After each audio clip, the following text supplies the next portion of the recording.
Good morning, and welcome to the Boulder Valley Unitarian Universalist Fellowship. Reverend Lydia is on vacation today. I'm Scott Yeomans, and I'm joined by Service Associate Brigitte Veria, Emily Jaworski, and then Emily Jaworski-Koriath, Amy Austin, and Tad Koriath providing music, as well as our tech ushers today, Mary Stackpool and Don Price, who help things run very smoothly. And most important, I want to mention all of you, this fellowship, and the wonderful people that you are, and you are the reason that we do this every Sunday. As we join together today, we'll start by acknowledging that we are living on land once stewarded by the Arapaho, Ute, Sioux, and Cheyenne people, and that these lands were violently taken from them. As I say the welcome words today, I invite you to shift into gallery mode if you haven't already done so, and scroll through the screen so that you can experience the lovely diversity of this congregation, because without it and without you, there would be no us. You are all welcome here today. In all the beauty of languages, cultures, skin tones, shapes, and sizes that come together in your uniqueness, you are welcome here. In all the ways you experience and express gender, you are welcome here. In the beauty that is who you love and how you love, you are welcome here. In all the ways you make your living and the places you are from, you are welcome here. Christian, pagan, humanist, Jew, Buddhist, mystic, Muslim, Unitarian, Universalist, with all the traditions that inform your spiritual life, you are welcome here today. No matter how long you have been away, nor how soon you will return, you are welcome here. Whether you come with laughter in your heart or tears, you are welcome here. You're invited to join us with an open mind, a loving heart, and willing hands. We welcome you today. I have a few announcements this morning. Next Sunday, following the service, our congregation will meet to confirm our justice initiatives for the 2020-2021 church year, and in doing so, prioritize a focus on racial justice and active engagement in 3 areas: immigration, climate justice, and mental health. Next week's meeting follows a series of post-service discussions with the Social Justice Council, and a final preview session will be held after today's service, so look for that breakout room. There will also be a post-service discussion of the service with Brigitte and myself, so you're welcome to join us there. If you are new to the fellowship, we're so glad you found us, and hope that in this virtual community you can experience the warmth and love of this congregation. Each Sunday is different here, so please come back a few times to really get to know us. If you want to get better connected, please check the chat window in Zoom for a link for our first-time visitors page, or you can email your information to our office manager, Carol, at officemanager@bvuuf.org. Her email address will be in the chat window as well. And do be sure to check out the fellowship calendar and our Connections Weekly newsletter for all the opportunities we have to stay connected. Finally, if any of you newbies would like to introduce yourself in the chat, please do. We love to know who is among us. And all are invited to stay for a virtual coffee hour after the service or join one of the other offerings I just spoke about. If you have a chalice at home, I invite you to light it with me as I light my chalice. And so that we know where all of our chalices are from, please write in the chat chalice lit in and the name of your town, such as chalice lit in Longmont. And please say these words with me as I light our chalice. I'll try to go slowly so you can follow along. We light this chalice for the warmth of love, the light of truth, and the energy of action.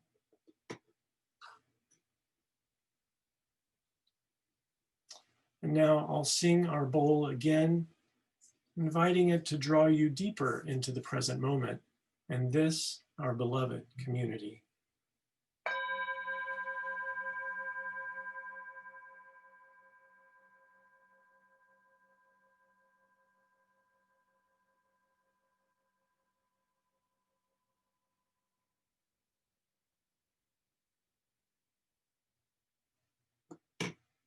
Our opening words this morning are from the poet Lucille Clifton. Both Brigitte and I will read it through once. I am running into a new year.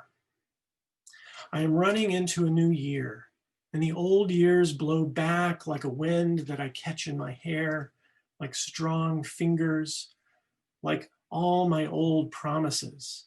And it will be hard to let go of what I said to myself about myself when I was 16, 26, and 36, even 36. But I am running into a new year, and I beg what I love and I leave to forgive me. I am running into a new year, and the old years blow back like a wind that I catch in my hair, like strong fingers, like all my old promises, and it will be hard to let go of what I said to myself about myself when I was 16 and 26 and 36, even 36. But I am running into a new year, and I beg what I love and I leave to forgive me. We are all in the midst of a transition. The wheel of the year is about to roll into 2021. COVID is still with us. And we've recently here in Boulder County switched from orange to red on Colorado's COVID wheel. But thanks goodness, we're not yet in purple with its mandatory business closings. And then there are the internal embodied transitions which we may be going through, such as reconciling our need to see people and our need to stay healthy, making sense of an estranged relationship with someone who used to sit at our holiday table, or discovering another characteristic of white supremacy culture embedded in my life, such as perfectionism. It will be hard to let go of what I said to myself, Ms. Clifton wrote. We have all made promises to ourselves. Some we keep, some we forget, and some we may not even have consciously made, and yet we act them out from time to time. But we are running into a new year, like the speaker in the poem, and we beg what we love, and we leave to forgive us.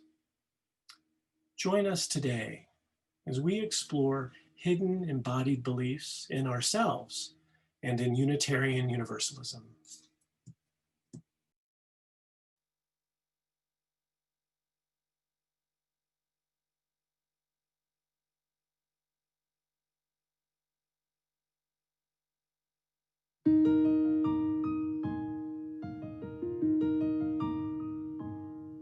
For all that is our life, we sing our thanks and praise. For all life is a gift, which we are called to use to build the common good and make our own days glad.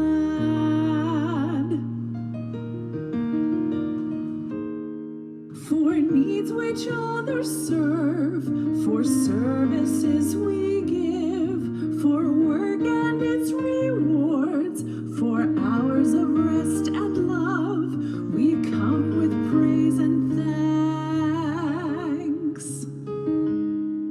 For all that is our life, for sorrow we must bear, for failures, pain, and loss, for each new thing we learn, for fearful hours that pass, we come with praise and thanks. For all that is our life, for all that is our life, we sing our thanks and praise, for all life is a gift which we are called to use to build the common good and make our own days glad.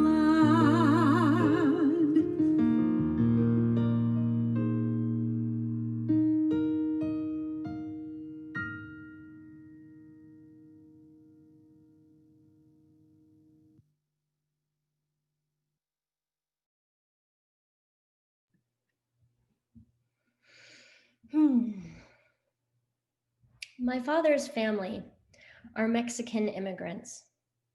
And to be honest, I've struggled with how to integrate the Hispanic parts of me into an authentic identity. When I'd visit my paternal grandparents, they'd watch Telemundo and warm up tamales to eat, and I'd sit there on my little chair as the curious other, wondering, what were they saying in Spanish? And what am I supposed to do with that corn husk of the tamale? Looking back as an adult, I now can better understand how cultural imperialism has been an oppressor in my Vieira family tree. Because while my grandparents held on to cultural components of their Hispanic selves, they wanted their children to assimilate into white-centered, English-speaking American culture as a survival tactic. And as a grandchild, I've been able to claim a white identity, and this generational process of colonial assimilation gives me access to privileges that have been unavailable to my Vieira ancestors. And this flight to whiteness has made it pretty difficult for me to figure out, where does the fruit of my own labor end? And where are the benefits bestowed upon me by privilege? Where do those begin?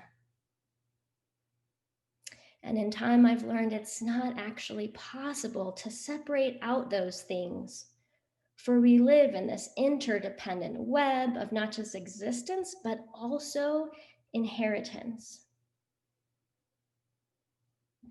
So compassionately deciphering my own family of origin and doing that accounting of the assets and the debts inherited, it's actually been an empowering path for me towards spiritual integrity. A path that has brought me this unimagined kinship with my ancestors and the opportunity to write healing narratives to transform my shame, the denial, and the guilt into wholeness, compassion, and more justice. And it's from this place that I found new promises and prayers as I run into a new year. Ones that sound like this. May the shedding of my privilege reclaim connection, mend relationships, and be a gain, not a loss.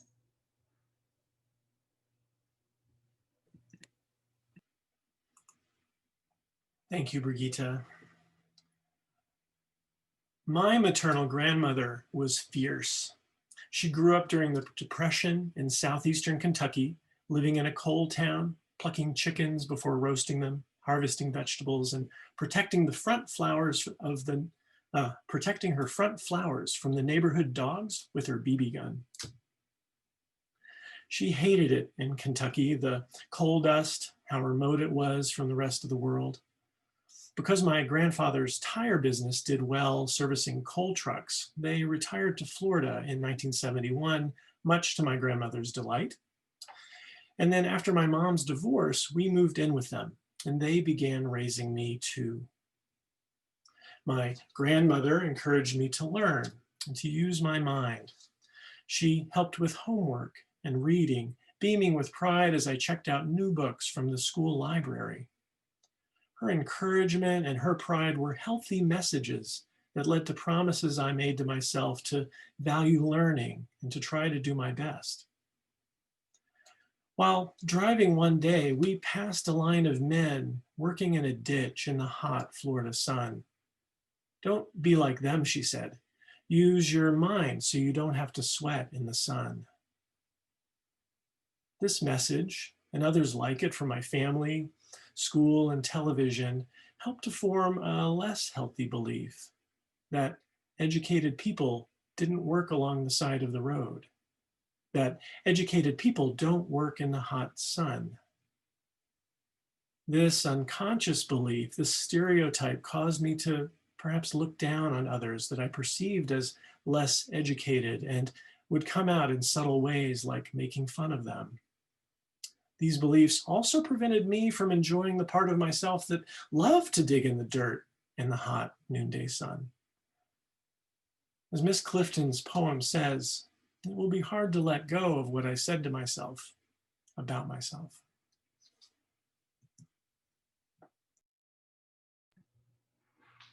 Thank you, Scott. Each week, we enact the collective promise we've made to share the abundance of our lives in this community by giving half our plate to those organizations that share our values.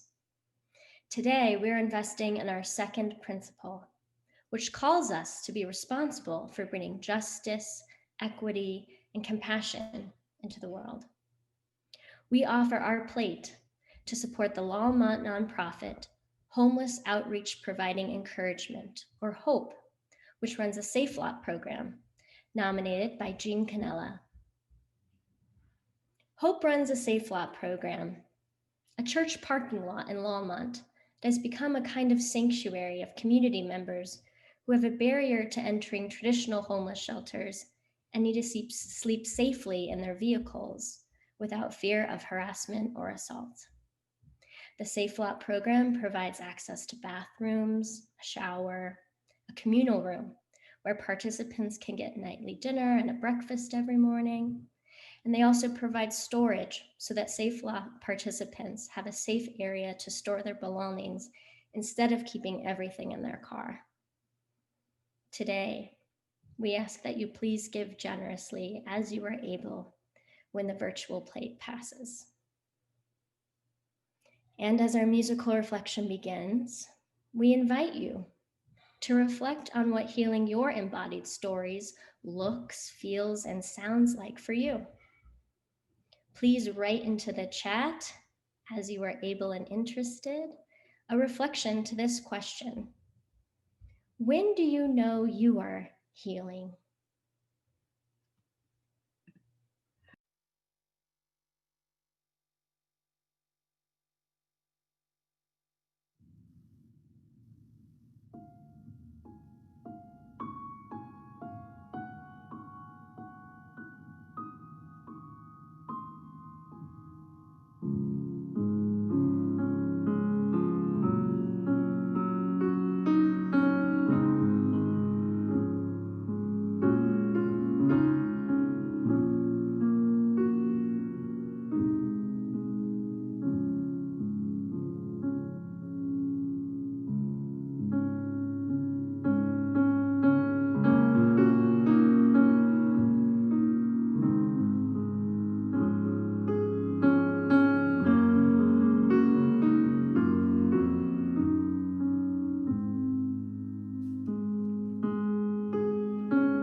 for the work of this fellowship, bringing love, reason, compassion, and justice to this world, and to the Hope Safe Lot program, we dedicate our offerings. And now we sing. From you I receive, to you I give. Together we share, and from this we live.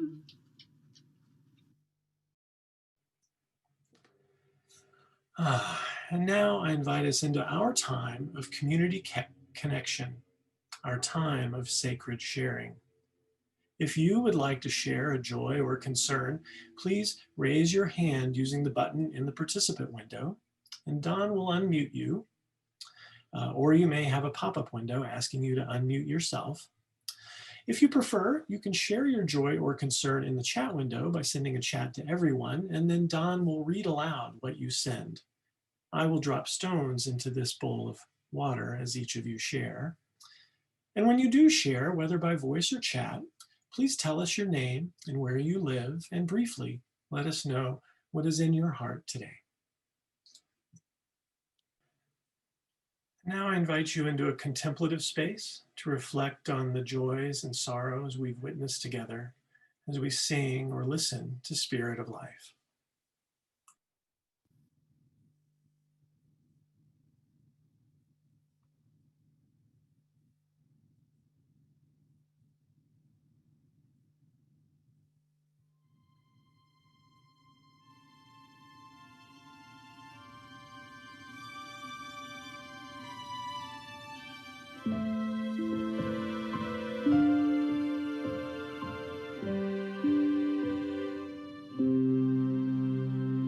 Spirit of life, come unto me.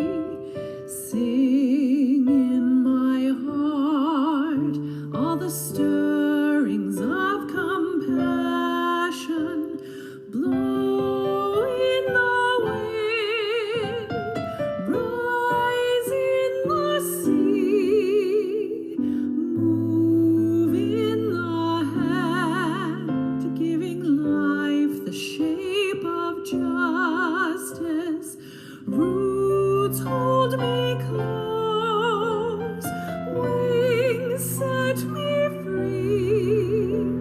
Spirit of life, come to me, come to me. Spirit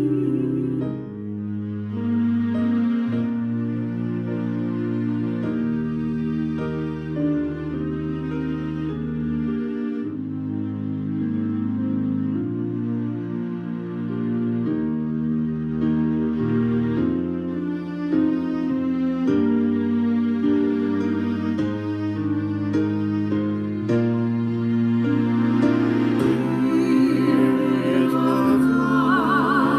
life, come unto me. Sing in my heart all the stirrings of compassion. Blow in the wind, rise in the sea, move in the hand, giving life the shape of justice. Roots hold me close, wings set me free. Spirit of love, come to me, come to me.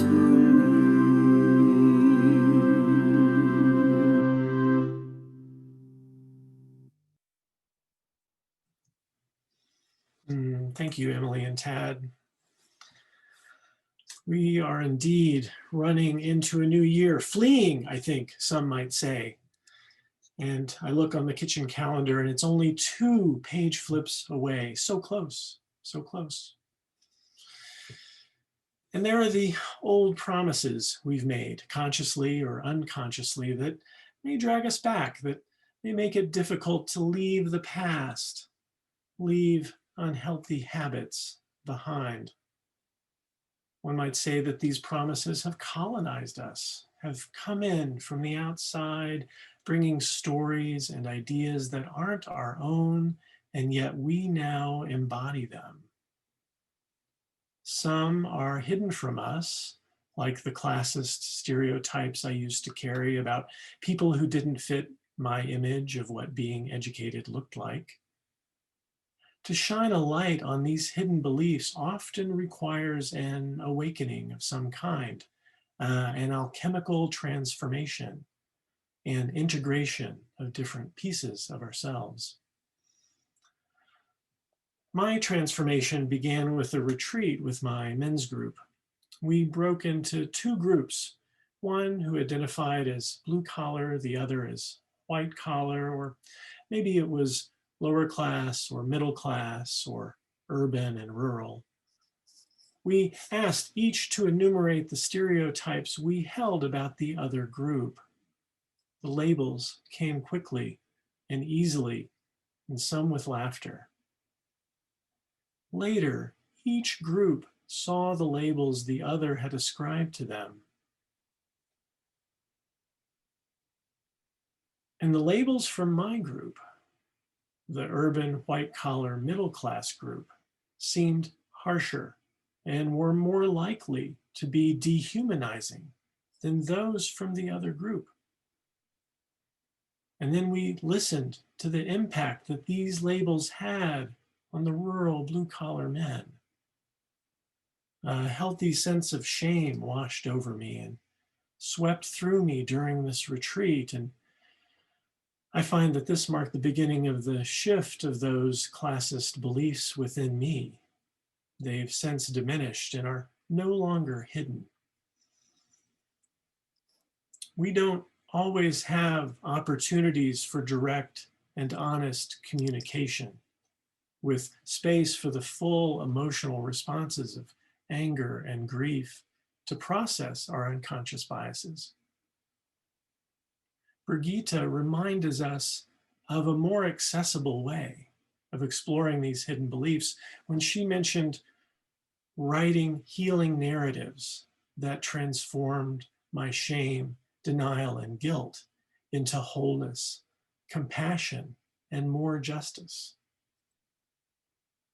People have long turned to writing as a way to make sense of their lives and transform emotions. Perhaps you yourself keep a journal right now that you confide in. Dr. James Pennebaker's research in the mid-1980s on self-disclosure through writing and its impacts on well-being shows that people who write about emotionally sensitive issues for as little as 15 minutes a day over 4 consecutive days show increased immune system support, decreased hypertension, and overall improved physiological responses to stress.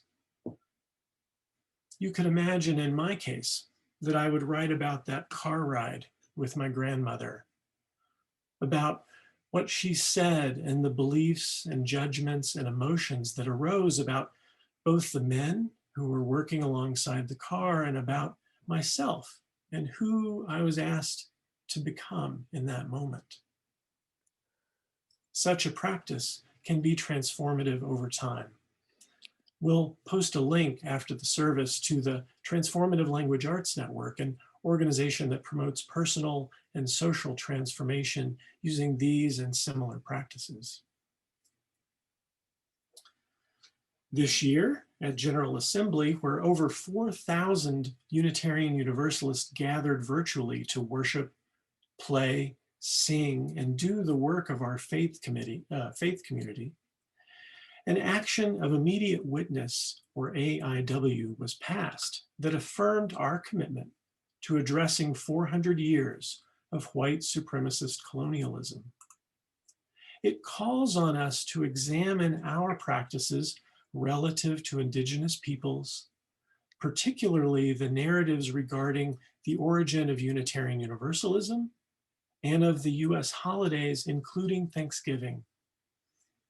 We're being called in to be accountable for our conscious and unconscious beliefs and stereotypes that, if left unexamined, may continue to perpetuate harm to both ourselves and to our Indigenous neighbors and congregants.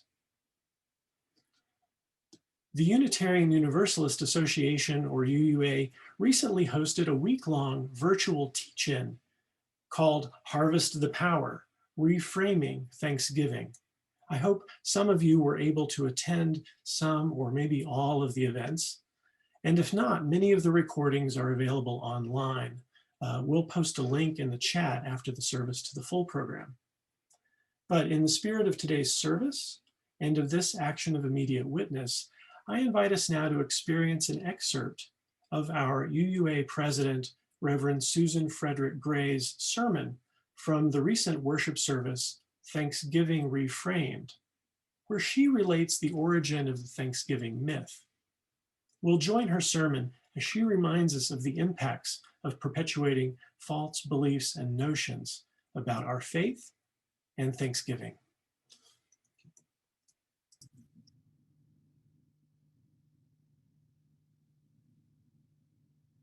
Fundamentally, these narratives have the effect of separating us from one another and from our common humanity and our interdependence.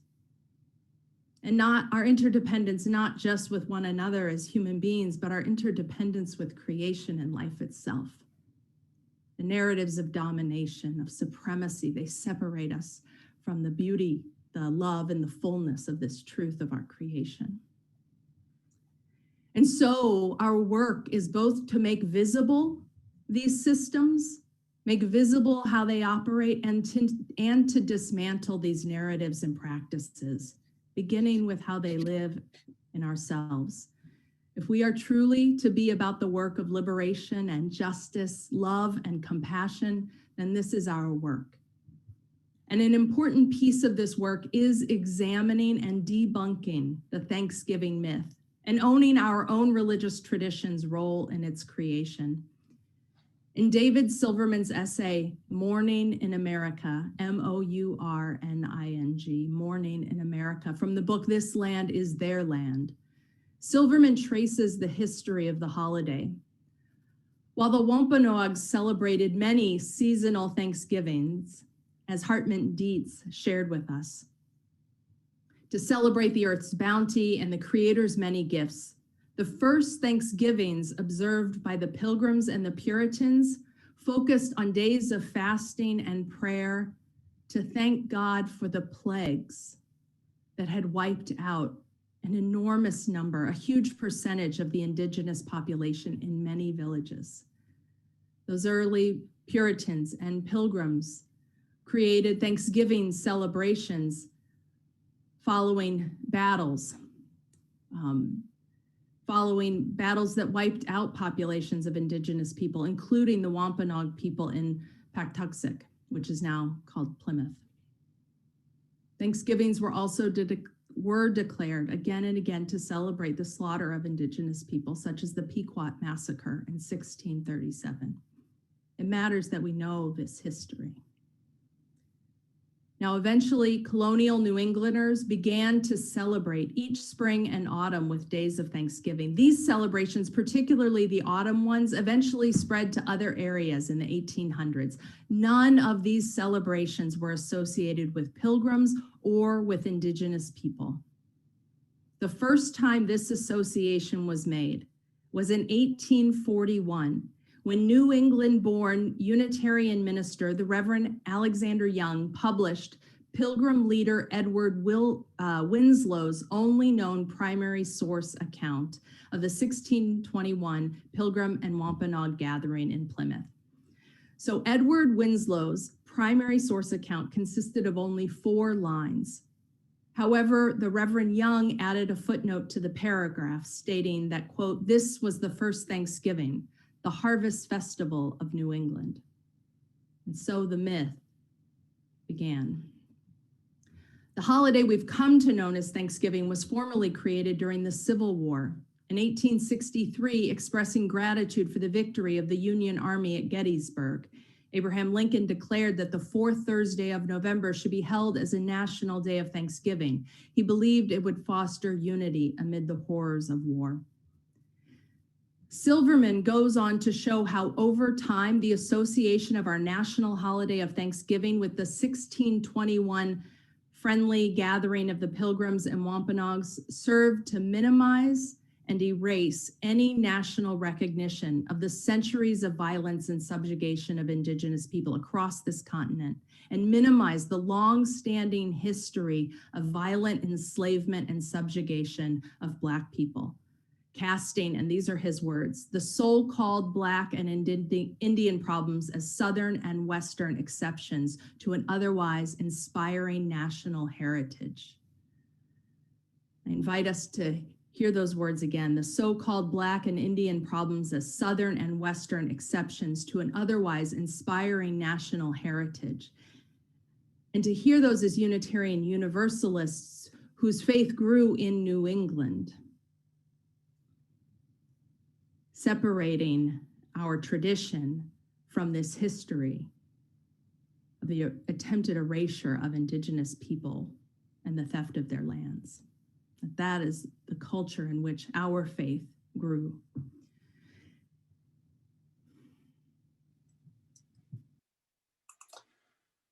So yes, take a breath, like Reverend Frederick Gray just did.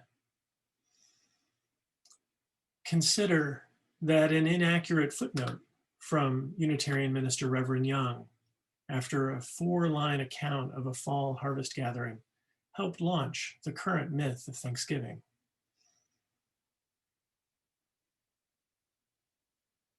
It is challenging to hear and feel these truths, and yet I know that naming and feeling the impact of these beliefs is a vital component of the healing process. Do not let these truths diminish your zeal for Unitarian Universalism, or for sharing a Thanksgiving meal with your family, or for continuing to engage in the work of addressing 400 years of white supremacist colonialism.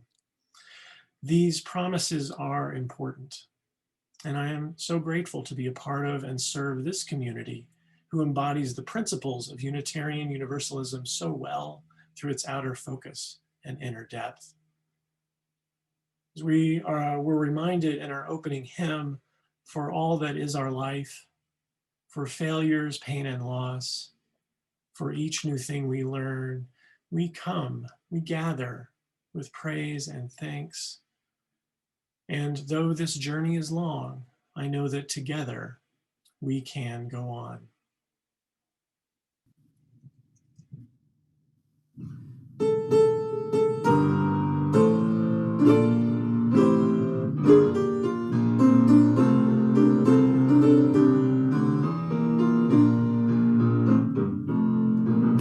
Though days be dark with storms and burdens weigh my heart, though troubles wait at every turn, I know I can go on when sorrow heals my soul.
Please join me in extinguishing your chalice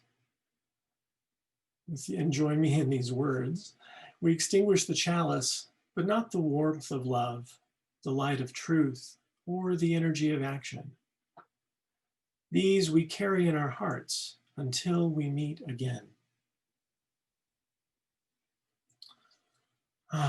When sorrow heals our souls, when burdens make us stronger, together we can weave healing into the fabric of our covenant and make sacred promises to bring more justice and more love into our lives and in the world.